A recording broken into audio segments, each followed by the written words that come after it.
बिस्मिल्लाहिर्रहमानिर्रहीम। अस्सलामु अलैकुम स्टूडेंट्स एंड वेलकम। स्टूडेंट्स, पिछली वीडियो में हमने कैरेक्टरिस्टिक ऑफ एंजाइम को डिटेल के साथ डिस्कस किया था।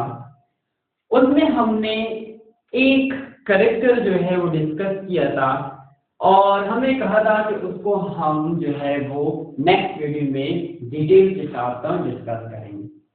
वो है हमारे पास कोफैक्टर। कोफैक्टर क्या चीज होती है?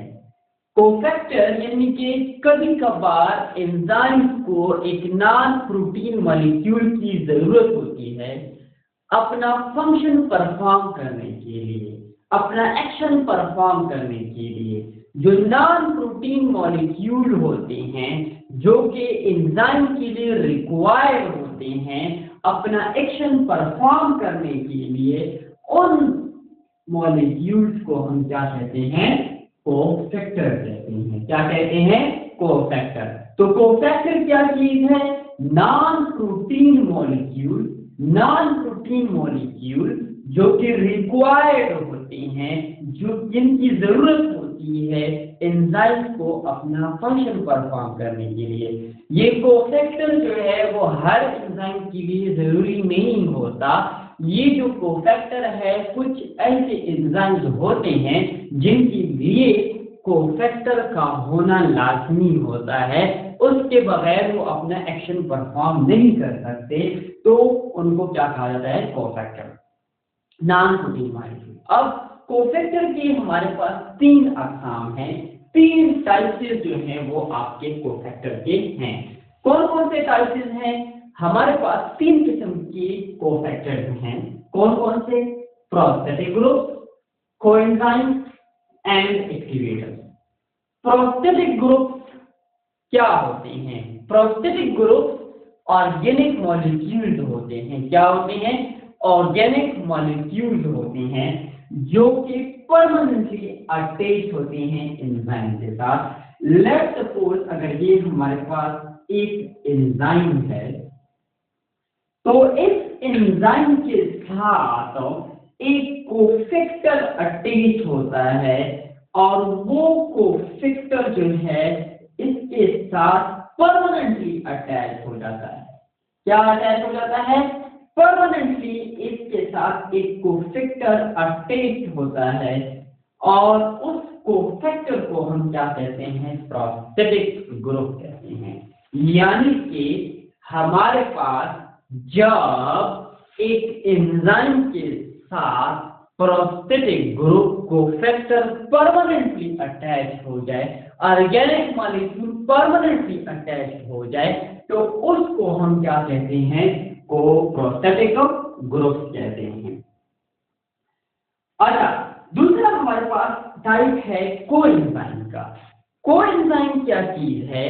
कोएंजाइम भी एक ऑर्गेनिक मॉलिक्यूल है, लेकिन ये एंजाइम के साथ परमानेंटली अटैच नहीं होता, बल्कि टेम्पररी उसके साथ अटैच हो जाता है। तो ऐसे एंजाइम को, ऐसे कोफैक्टर को हम क्या कहते हैं? कोएंजाइम कहते हैं। प्रोस्थेटिक ग्रुप और कोएंजाइम में फर्क इतना है कि जो कोएंजाइम है वो किसी एंजाइम के साथ परमानेंटली अटैचमेंट नहीं करता, बल्कि जो प्रोस्थेटिक ग्रुप है एक ऑर्गेनिक मॉलिक्यूल है जो कि एंजाइम के साथ परमानेंटली अटैच हो जाता है। और एक और टाइप है कोफैक्टर का, वो हमारे पास कहलाता है एक्टिवेटर्स। एक्टिवेटर्स क्या है? एक्टिवेटर्स जो है वो भी एक कोफैक्टर की टाइप है और जितने भी हमारे पास मेटल आयंस हैं वो सारे के सारे जो है वो आपके एक्टिवेटर्स में आ जाते हैं। जैसे कि हमारे पास जिंक है, कॉपर है, आयरन है, ये सारे हमारे पास मेटल आयंस में आ जाते हैं। ये जितने भी हम स्ट्रॉबेरीज खाते हैं, बेरीज खाते हैं, ब्लैकबेरीज खाते हैं, इन सब में हमारे पास मैंगनीज होता है और मैंगनीज जो है वो एक टाइप ऑफ कोफैक्टर है और वो कोफैक्टर कौन है? आपका एक्टिवेटर है। उसमें हमारे पास बायोटीन, डायमीन, इसके अलावा जो हमारे पास ग्रुप्स होते हैं यानी कि विटामिन सी होती है, वो सारे जो है वो इस एक्टिवेटर से हम हासिल करते हैं।